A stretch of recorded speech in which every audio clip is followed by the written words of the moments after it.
they're basically telling you, oh, you're only going to be successful if you do this and it's 5 a.m. club. And I think for people who are night owls, that sits on your mind because you feel lazy. I think there's so many people out there and so many women who, have got a bunch of ideas, who are sitting at home wanting to start something. But there's a lot of self-doubt. I think we all have that. I certainly have. I think I'm one person that has started and stopped hundreds of businesses over the last 10 or 15 years. But self-doubt always creeps in. And he went, Azaria, a bit of advice. Stop focusing on that CEO title. He said, I have a multi-million pound, portfolio of enterprises. My name's not hardly on any of it. Hello and welcome to the very first episode of Female Founders Unfiltered. My name is Justina Coutinho and I am the founder of Her Voice Collective. As part of our mission to uplift aspiring female business owners, we want to talk about the raw and unfiltered journey one takes to start an idea. Before I introduce my first guest, I want to mention and thank Trade License Zone for providing the platform for us to record this mini-series. Trade License Zone help entrepreneurs set up their businesses in the UAE and are huge advocates for women in business. Without further ado, I'd like to introduce our next guest who has dabbled in entrepreneurship since the dear age of 17. Azaria, welcome to the studio. You're our very first female. How does it feel? Really happy, really proud of you, and it's a privilege. It's very exciting. So I'm buzzing to hear about your business and what you've been working on. Okay, so the latest business is Middle Link International, and we help businesses expand internationally. So we act as the middlemen. We support people behind the scenes, but also represent them out in real life as well. So it's basically international expansion with a twist. I think it's very needed at the moment. There's a lot of people looking at UAE as well as other places. So I think it's a good time to be starting something like that. Definitely. I think that obviously with things on the political landscape in many countries and economic landscape, people are grafting hard and they want to see really more of what's left rather than always, spending it out. And then just, I think with the news and everything, people are in this sort of doom and gloom. They're looking at other options. That's true. Yeah, so that's why I think it's good for us right now. The demand is there. And your entrepreneurship journey has been a long one. This isn't your first business. You've dabbled in a lot of things over the years, and we've known each other for quite a while in business and friends now. Tell me about why was entrepreneurship for you? Why was the 9 to 5, the traditional 9 to 5, not for Azaria? Okay, so don't really want to say my age here, but yeah, it's been a long while. I started when I was 17. I'm not going to give the spiel of I was selling things out of my backpack at school. You know what you typically We all did that. Because I think a lot of us did that. But to be honest with you, the 9 to 5, so the answer for the 9 to 5, my previous career wasn't a 9 to 5 rodeo. That's right. My previous career, I was in the creative arts, the performing arts, entertainment industry. I worked as a choreographer, professional dancer, and set up a business in that space.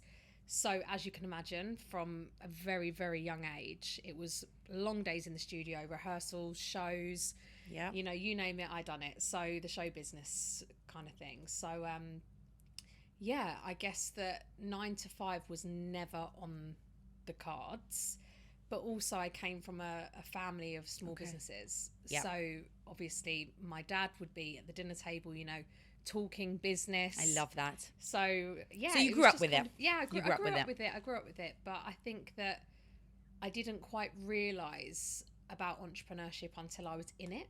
Okay. It wasn't like I want to be an entrepreneur. Yeah. It kind of just happened. It happened. So I'm grateful for the background with the family, but so that brings on an interesting question. Do you think entrepreneurs are born or made?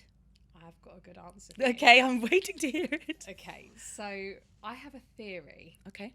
My theory is that entrepreneurship is, how can I put it? It is using the right and the left side of the brain. Okay. Right? And I think that it's an art form. Okay. I don't believe that it's one or the other. Okay. I believe it can be one, it can be the other, it can be a mix of both. Mm-hmm. So just like, for instance, I'll give an example that's relevant for me. Mm-hmm. So in the performing arts, for instance, ballet as a genre, as a discipline. So you have the naturally talented, the naturally gifted. Then you have the ones that aren't so good, but they work damn hard for it. So, one isn't better than the other because they've had both different journeys. Absolutely. So for me, I think entrepreneurship is an art form, and it's really about utilising both sides of the brain, the creative right side and the logical left side. How did I know you'd have a unique answer for this? Because guaranteed no one else would have said it that way. Yeah, I just believe it. I see all the time people are like, oh no, you're born with it, or oh, I don't know, you can work on it if you get discipline. And I'm like, no, there's no one answer. There is no one answer, because I'm an entrepreneur, but I've had some really crappy parts of my entrepreneurial journey. Absolutely. That I've had to work on. Yeah. But then I've got that natural entrepreneurial spirit. Yes. So I'm clearly born with it. Yeah, that makes total sense. And I think there's so many people out there and so many women who, have got a bunch of ideas, who are sitting at home wanting to start something. But there's a lot of self-doubt. I think we all have that. I certainly have. I think I'm one person that has started and stopped hundreds of businesses over the last 10 or 15 years. But self-doubt always creeps in. What would you say to that? Have you had it? Have you experienced it? How did you overcome it? It's a good question, because I think I'd be lying if I said that I haven't. Okay. But I think that it's directly linked with what's going on in my personal life. Okay. And I'll give an example. So, for instance, when I was really confident in my body, with how I looked, with how I, was doing business, with my finances, with my personal friendships and family, relationships, I had no self-doubt. I didn't have any self-doubt. I was, forward thinking. I was doing my thing. It wasn't until, knee injury, stopped the dancing, started putting on a little bit of weight, might have fallen out with my partner, that kind of stuff. Then you start having self-doubt in other areas. And I think that, you have to roll with the punches with things like that. So I think that, yes, everyone's going to have self-doubt, but I think you have to look at what else is going on. Don't project it just on business. Don't project it just on, your professional life. Actually look at everything holistically from a 360 point of view. Yeah, absolutely. And also, I think there's a lot of labels these days. That's true. So with imposter syndrome, of course, that is totally a real thing, but try not to focus on that too much, because when you go back, years ago, when we didn't know what imposter syndrome was, we just thought, oh, I'm just having an off day.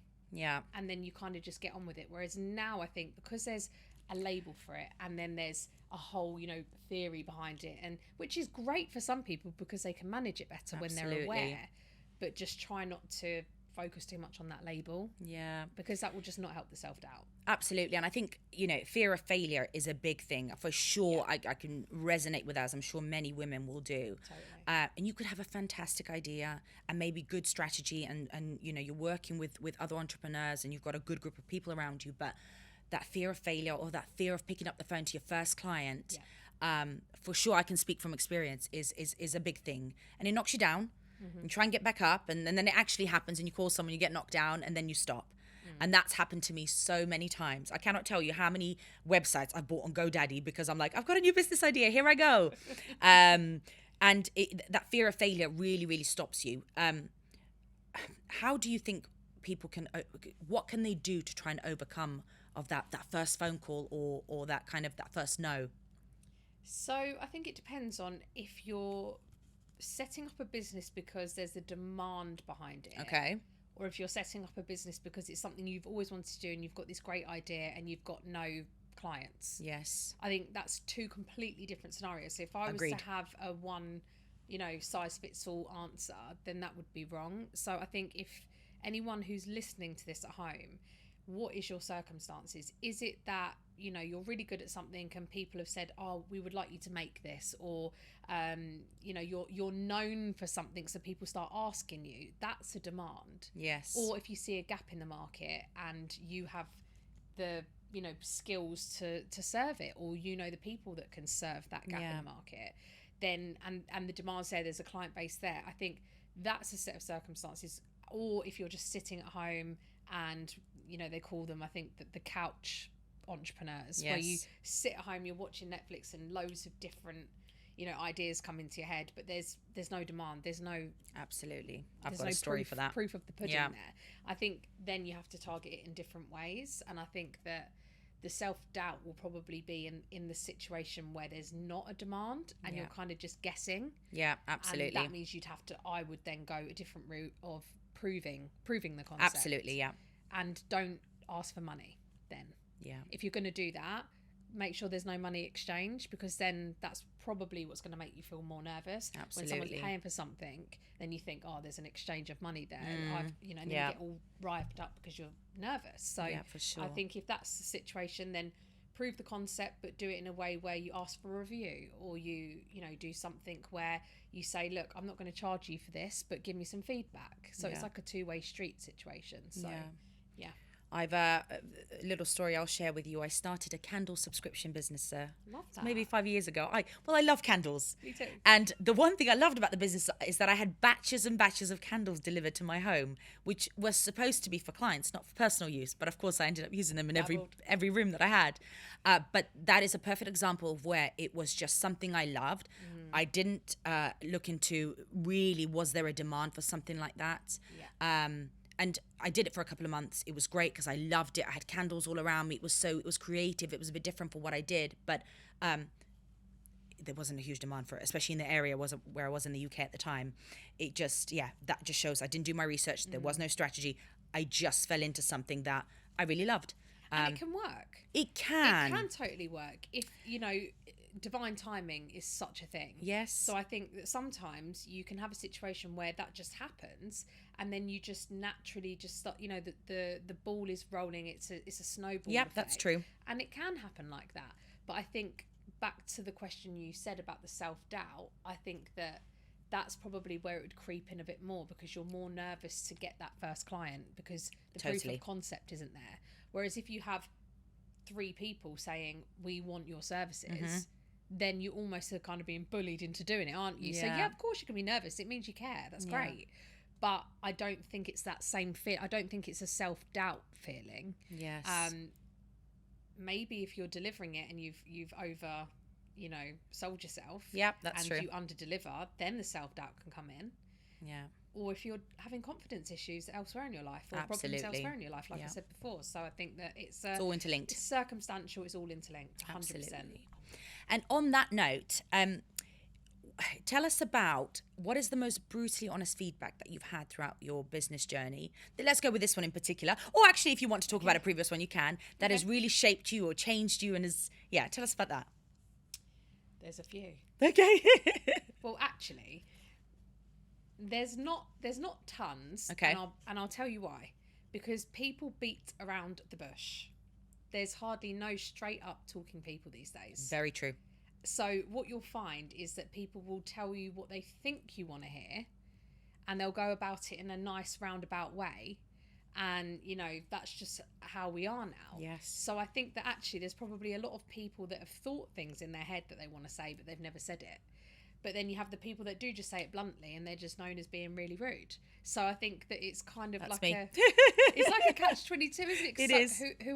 I think it's in the delivery of it. Yeah. So I'll give you a funny story. So years ago, when I first renovated a first commercial property, so back in my first business, so I had Performing Arts Academy full-time. It grew so big. We had hundreds and hundreds of students that we couldn't rent, the halls that we were using. So I got given an opportunity to have a commercial property and open a second business, which is a studio business. So brick and mortar, physical, but completely different to a service-based business, So I wasn't prepared for it at all. But anyway, long story short, someone involved in that, very successful person,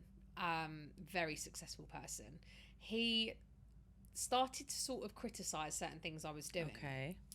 And it wasn't his place to do so. He wasn't an investor.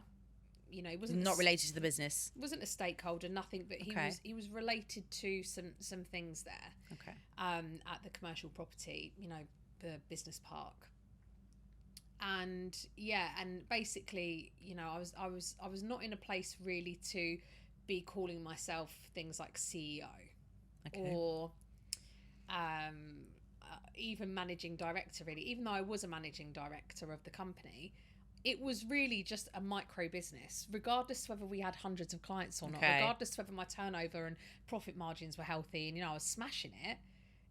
In the grand scheme of things, it was a very micro business. Okay. It actually was a social enterprise. So all the profits we reinvested back into the company. Okay. Back then, I'm talking, you know, way over a decade ago, social enterprise wasn't really a thing in the UK. That's right. Yeah. So it was an unrecognised social enterprise. So whenever we had a profit, we used to reinvest it back in the business, like what most businesses do. But we continued doing that. Okay. And I had on my Facebook CEO of, you know, or Okay. all these titles. Honestly, I think at one point there was like 3 titles that I'd given myself, which I think is important to recognise your titles in your business because you know what you're working on.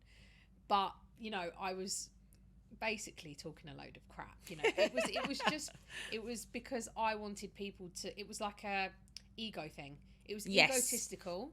I was proud of myself. So of course I'm going to self-proclaim that I'm this. But in the grand scheme of things, you know, the truth is that, are you really a CEO of a, you know, it's like a tiny little social enterprise? And he told me. Okay. He told me straight. He sat me down in the office. He wasn't happy with me about something. I think something to do with some sort of renovation noise or something. And he went, Azaria, a bit of advice. Stop focusing on that CEO title. He said, I have a multi-million pound, you know, portfolio of enterprises. My name's not hardly on any of it.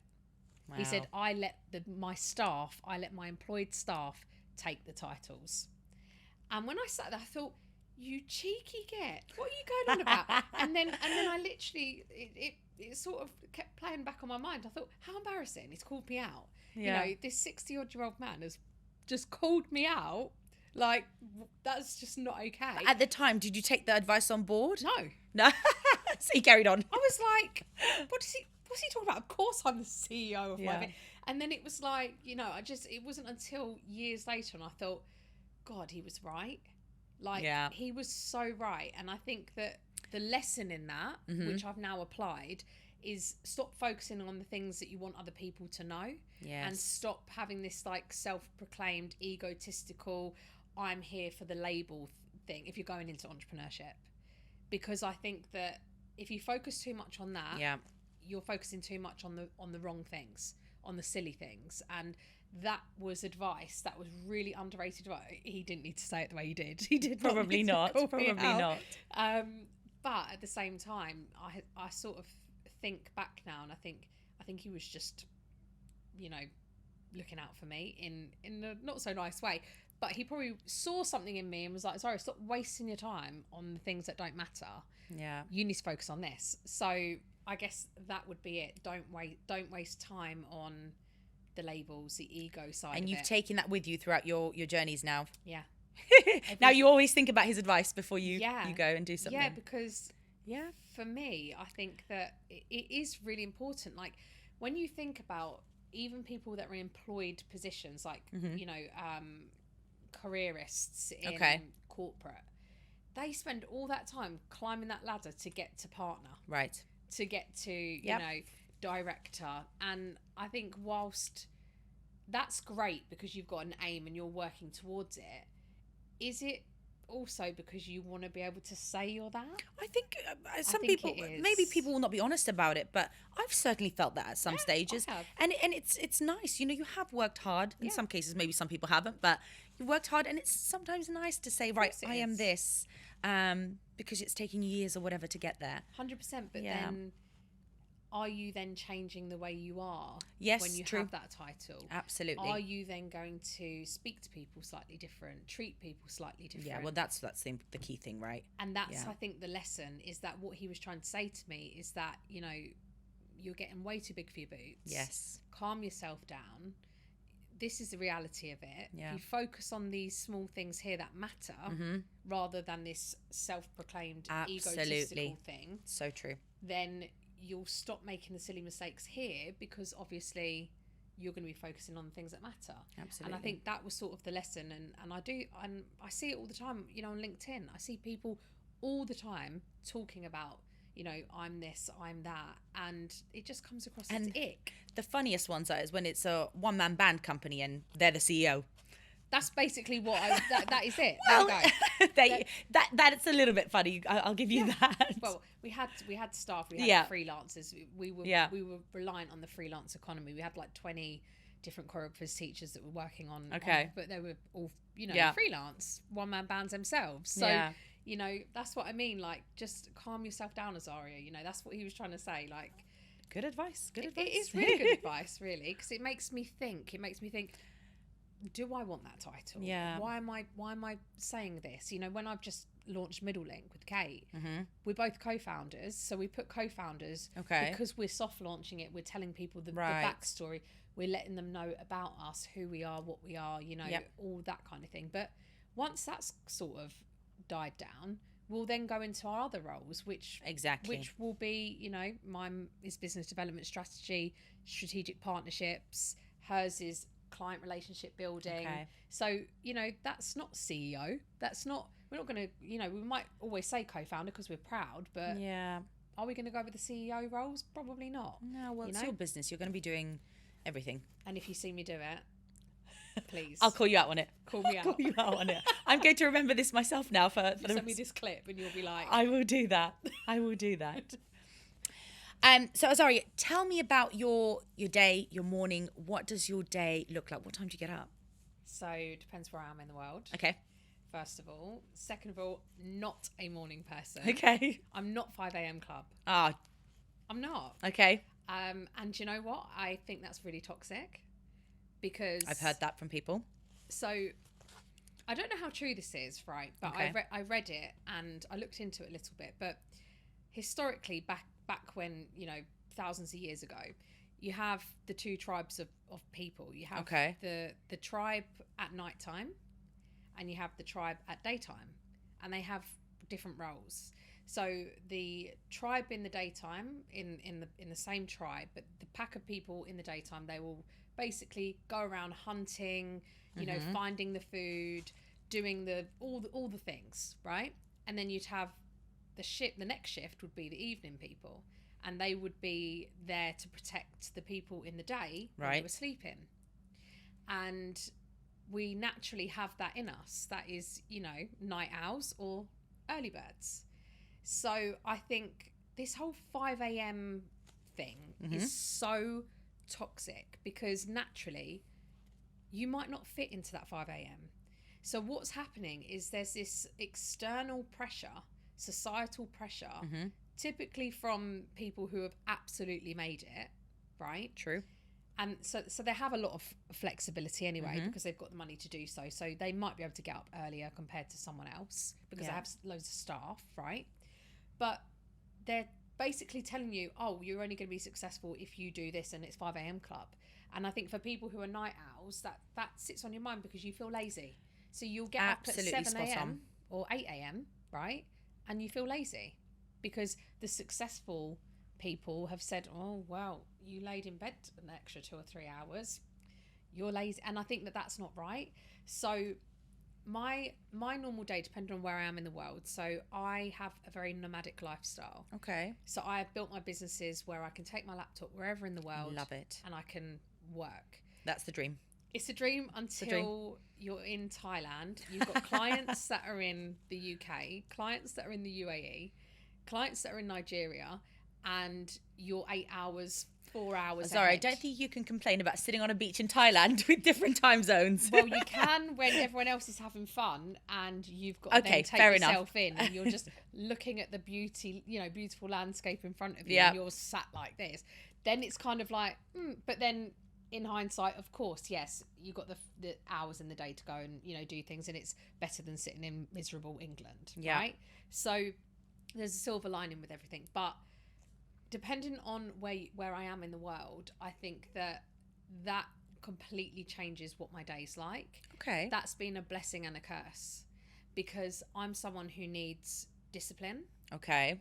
And I'm someone, if I've got too much flexibility on my time, and a lot of people probably don't admit this, but I'm fine to, then you start to slack and you start Yes. to not achieve because, you know, you'll have that extra hour on Netflix, or Very true. I'll start that tomorrow because I'm a bit overwhelmed today. And it's just an excuse. Yeah. So I think that if you are someone who is that type of person, you need to get yourself into a really highly disciplined routine. Yeah. And that's hard. It's really hard to accept. It is. I think, as you say, it really depends on the person. I am routine all day long. I'm an early bird who's up at the same time. If anything changes in my morning, my day doesn't tend to go well because it's got to go how I've planned it. And are they personal things in the morning? Yeah, so it's a mix. I mean, obviously I've got children, so sometimes you don't know what time you're going to wake up, and they surprise you, which is lovely at 3 a.m. But for me, it's, I have my morning coffee. I like to be alone. I read a chapter of my book, or I journal, or whatever it is that starts my day. I attempt meditation, but it never works because my mind's full of business ideas that I never start. But for me, that routine is like, no matter where I am in the world, I have to do those things. Even if I'm on holiday, that's crazy. I still wake up at my I cannot have a lion to save my life. Never on a holiday Before have I. children or now with children? Both. Okay. Both. That morning wake up early for me, and my coffee on my own when the sun's still not risen. That's my moment, Like your calm time. And it's my own time. And if anyone disturbs that, oh my gosh. So that's 1 a.m. for me. Wow. So at 1 a.m. Okay. when everyone else has gone to bed, everyone's snoozing, okay. and it's dark outside, no one's bothering me. Why are you so tired by the end of the day? Yes, sometimes I can be. And do you know what? Sleep is the most important thing for your health. I totally agree. So if you are a night person and you're getting up early in the morning, 6, 7, 8 a.m. Yeah. Right? Before 9 a.m. work time, really, then you've got to be careful because that's when burnout will creep in. Absolutely. So, I've had a lot of health scares and I had a real big problem with insomnia. But I'm also a creative person. I'm also an entrepreneurial person. I'm also a night owl. So all of those contributing factors are clearly what has driven the insomnia, are clearly what is driving the 1 a.m. calmness that you feel at 5, 6 a.m. Absolutely. So, that's just how, and I think if you can find a business partner that matches that, that's where the magic happens. Absolutely it's agree. Like Kate is like she's a morning person as well. So she can get up early and crack on whilst I can stay up late and crack on. But I mean, you have to just be mindful of the health situation. Because of course. I could stay up, all hours and have 3 hours. I have pretty much 3 hours sleep a night. And I'm not glorifying. Wow. I'm not glorifying. No, that absolutely not. But then I will have crashes where I'll need to sleep for 8-9 hours a night for like 4 nights consecutively. Wow. Because I'm shattered, and I have an app on my phone and it tells me my sleep debt and everything. And it's the mindful steps in protecting that. Absolutely, it's so important. You will find most people that are dealing with hormonal issues, which I do, that are creative, that are entrepreneurial, and maybe in their ancestry they were in that night tribe.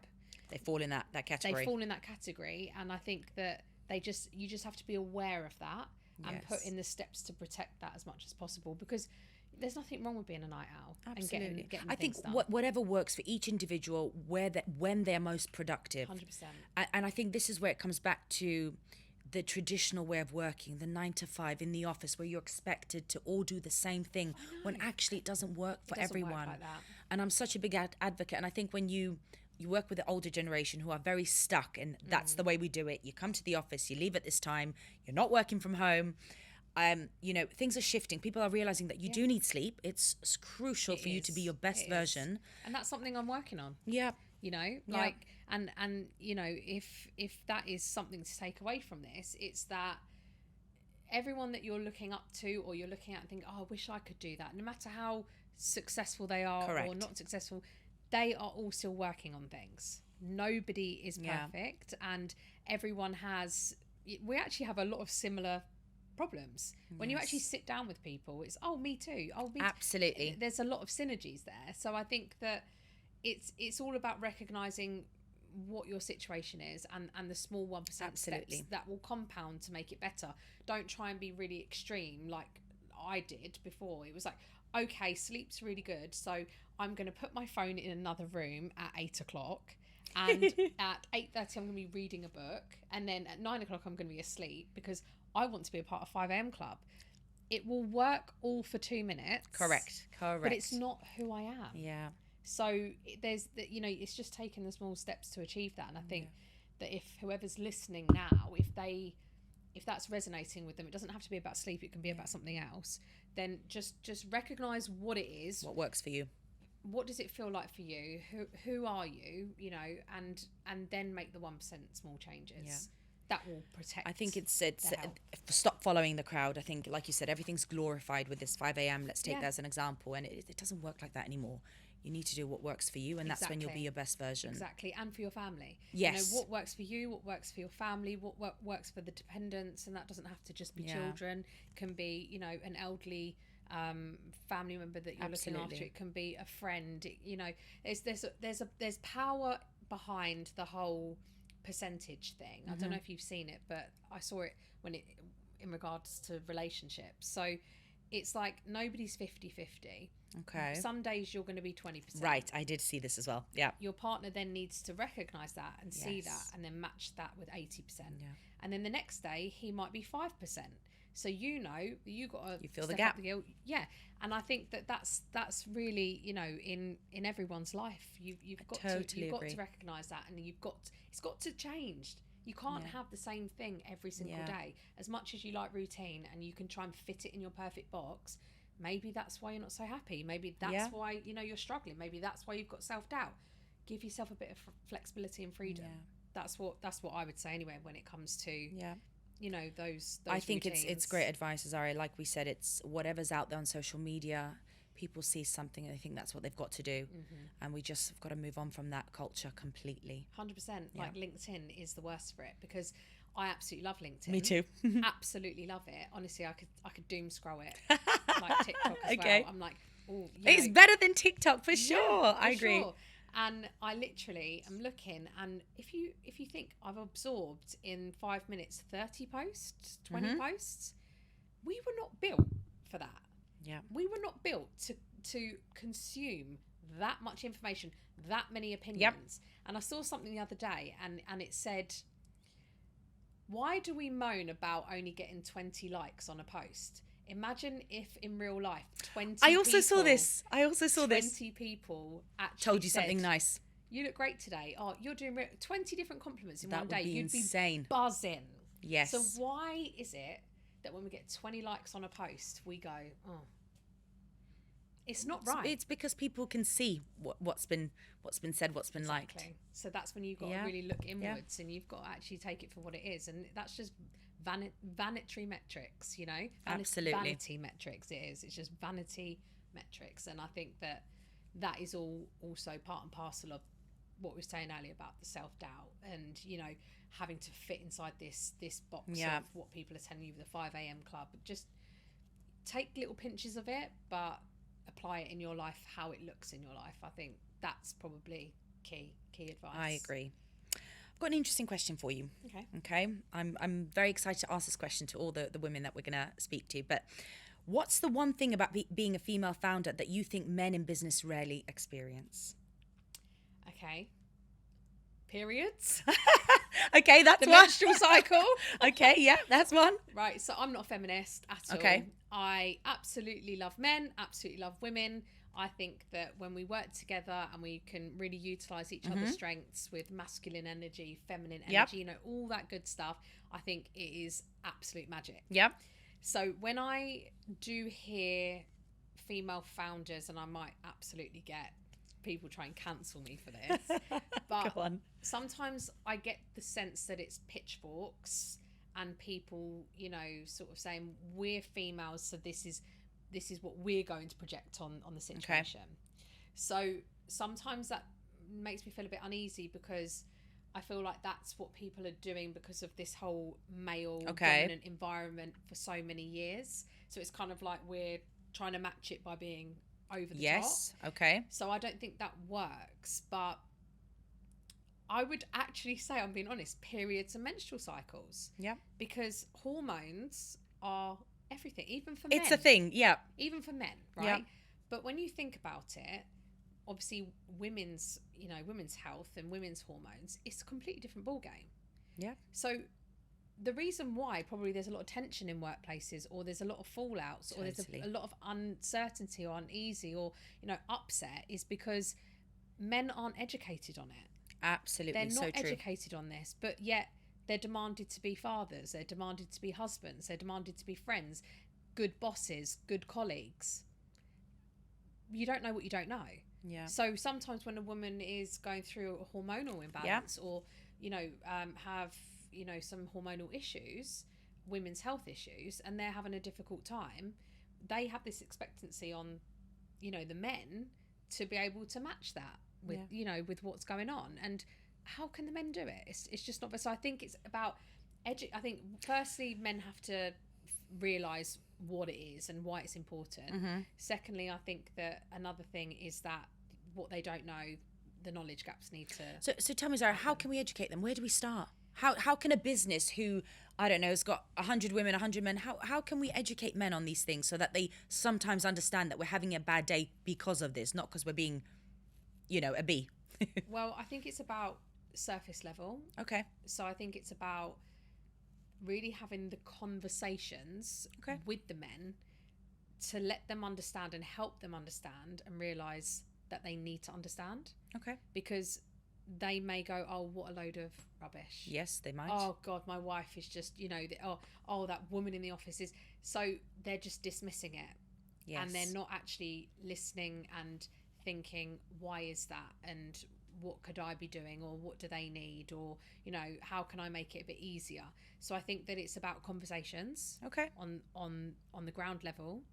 And then from the conversations, it's about making it relevant for them, applicable for them, how that will help them at home, how that will help them at work. I think in the entrepreneurial landscape, I think that it's just not a conversation, is it? It's not. It's awkward. It's not. It is. It is so well, awkward. That was going to be my next question. There is, there's still a lot of stigma around it, I think, and I think it's difficult for men because I don't think they're willingly going to listen without either cringing or laughing or being like, what are you talking about? Yeah, this is nonsense. So it's got to be thought through. Yeah, and I think it's a gap in the market. So I think that there's a ton of businesses that can service that. There you go. I think if you're passionate about hormones, you've personally gone through it yourself, you've had experiences in the workplace or as a business owner, or you've got a husband at home who comes back and moans about this woman and that woman in the office, or that client, and it's about that deeper understanding, that deeper conversation of why is that going on. There's got to be a reason for that, and more times than likely it's because the woman's health. It's about her hormones are affecting everything. So I think that is definitely something that men don't realise, from the question that you asked. I think that's my opinion, because I could sit here and give you fluff. I could sit here and say, oh, it's this, oh, it's that, and you'll hear it everywhere. But I in my personal experience, it's about the hormones. I've had clients, make funny comments about me, on a certain day. Okay. And I'm like, you actually haven't got a clue what's going on, So it's like, if they understood a little bit better, and how that affects that relationship, the working relationship, then okay, there's a business idea for someone. Yes. Hopefully someone picks it up. And I want some steak in it. Yes, for the advice.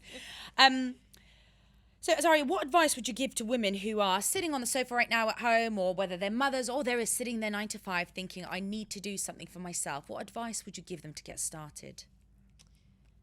So the advice I would give them is try not to become a sponge. Okay.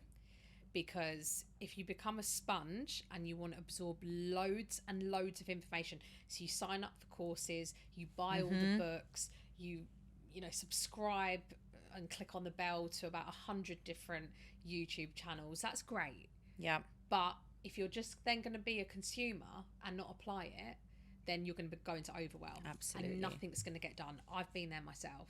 So I think that if you are sitting at home and you're a woman and you're thinking, I've got this burning desire. First of all, do you have the burning desire, or is it just because it looks cool? Again, back to that label thing. Is it just because every Tom, Dick, and Harry's doing it? Then I would say that's not a good enough reason. you've got to have a burning desire, and I mean it. You need to be obsessed. Like, I am obsessed with finding the gaps in the market, making it happen, connecting the dots, going out, doing whatever it takes to actually do it. That is that is the level of obsession I'm talking about. Then take that, and then, you know, the information gaps, knowledge gaps that you've got. Yep. Go and look at quality. Don't look at what's just the fad, like certain YouTubers. Don't then just go and follow, because that might not resonate with you. Absolutely. Go and have a dabble with, you know, it might be an online course. It might be a YouTube channel. Yeah. It might be Find out what you're passionate about. Exactly. Yeah. And you know what? There is so much underrated advice in just conversations. Absolutely. In just making relationships with people, creating relationships with people, and just having the conversations. Yeah. Don't keep going down this whole, I need to just consume all this information in books, podcasts, this, because you're not going to do anything with it. Absolutely. Just have a chat, and then if anything, you know, someone might recommend something, go and have a look at it, apply it, then see what happens. I think that is what, if you are sitting at home and you're thinking, I've got a burning desire to do this, like, I can't stop thinking, you know, like when you meet someone, right, and you really like that person, and you're like, can't stop thinking about them. You're like, check when they were last on WhatsApp. Have they seen my, you know, what, could we go here? It's just, you're obsessed, aren't you, with that person? Because they make you feel good, because you want to be able to be like, I'm with that person. That is exactly the same with entrepreneurialism. I love that. I say it's exactly like dating. Business is dating. That works. Yeah. Literally, it is dating. Like, I'm not sexualizing it or anything like that. But when you look at, because it's people-based, it's relationship-based. Yes. So, of course, it's the same type of concepts as dating and, you know, whatnot, in going for meetings and finding a strategic partner, and then the pitch deck with the investors. You know, it's the same as having a bloody Tinder profile, isn't it? Really? It is. Well, yes. So it's just the way that you look at it, and it's the way that, you know, obviously it's delivered on. Like, I'm not saying to romance, you know, business, but it's the same type of vibe. I always say that to people. It is literally like the dating scene. So absolutely agree with you on that. Yeah. Right, and that brings us on to our last question, which is I would like to think is the most interesting one, and I'm so eager to hear the answer to that. So, if you could borrow the mindset of any successful, or any entrepreneur in the world, who would it be and why? So, I often think of this because people always say, like, the big names, like the Steve Jobs, the Elon Musk, the people that are so far removed from reality, it's a joke.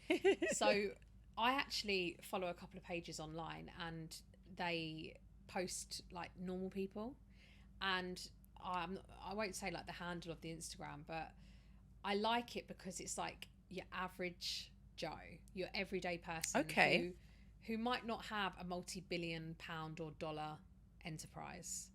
But they've made something work from nothing. They've done things in a completely unconventional way. Sometimes slightly like, oh, did they do that? They've done what it takes. And I respect that. So for me, I've got a broad range of people. But the one person, well, the couple of people that always comes to mind, and I mean, these are super, super successful, but just because I think everyone will know them. 50 Cent. Wow, okay. Curtis Jackson, 50 Cent. Okay. Tell us why. He is an incredible entrepreneur. Okay. Absolutely incredible. I've got to say, I actually don't know very much about his entrepreneurial journey and what he's doing. What do you know of him? Just his music, I think. I actually don't know that he does anything else. Yeah, he is. Can you tell me a little bit? What does he do? He's a serious entrepreneur. Didn't know that. So he is someone who is resourceful. Okay. And that is the key to entrepreneurship. Okay. I'm resourceful, and I'm bloody proud of it. Okay. Right? I have had to make things happen from nothing. I've had to bootstrap things. I've had to beg, borrow, steal to get to certain positions and places, right? Okay. That is being resourceful. Yes. If you are not a resourceful person, don't bother. Okay. If you are not willing to do what it takes to become, I'm not saying, not condoning, I actually haven't stolen, but it's just, you know, the saying. But the essence in that, if you're not willing to do it, there's no point. Build yourself a little lifestyle business, by all means. that's going to, you know, just be there on the side and do that. That's wonderful. Like, that's another thing. You don't have to do this whole big business thing and raise this, you know, money here and seed funding and, you know, you don't have to do all that. You could have a nice little candle lifestyle business that you enjoy and that works for you. Yeah, that works for you. Great. Absolutely. But if you do want to build a successful business for yourself, you've got to be resourceful. Yeah. And you will find that most people that have bootstrapped or have done what they've had to do, they will all fly that flag, the resourceful flag, 100%. So 50 Cent, he is literally resourceful as anything. Okay. He has got his fingers in so many pies, from alcohol to production companies to his music career. Okay. Endless. Like, I'm gonna have to Google him now. I didn't know any of this. Do you know what? He is an absolute genius. Okay. Like, absolute genius. And I would highly recommend anyone, even if you don't like his music. If you don't like his music, then I don't know what's wrong with you, because he's got some bangers, right? Okay. He is amazing. But he's in a lot of interviews, business interviews. Okay. And he sits down and he looks completely different. He's all suited up. And I've never seen this. How have I not known this? I'll send you some links. Send me some links. So I'm intrigued to see. I had no idea. I mean, when you said 50 Cent, I literally started singing one of the songs in my head. And I was thinking, shall I do that out loud? No, probably best I don't. I've refrained. I would do it. But yeah, I watched a really good one last year, and he was really diving deep into his whole portfolio and some of the mindset behind it. I mean, he's the genius behind Power, it was on Netflix. The series? The series. So I didn't know that, because he's in it as well, right? Yeah. My husband watches it, so that's the only reason I know of it. That's 50 Cent. Okay. And that was a brainchild of his, and he has become resourceful from leveraging what he's got around him, which is obviously from the entertainment industry. Yes. And then his interests in screenwriting and directing and acting and, you know, all that kind of thing. But I mean, he sees a gap in the market and he fills it. Okay. I know he's got the money to do so. I know he's got a successful career in music, but as an example, that is someone, if I could borrow someone's brain for the day, it would be his. I tell you what, Azari, that's probably the most unique answer we're ever going to get, unless people start to follow suit off of you. But it's been amazing. Thank you so much. It's been so lovely to talk to you, and hopefully we'll host you once again.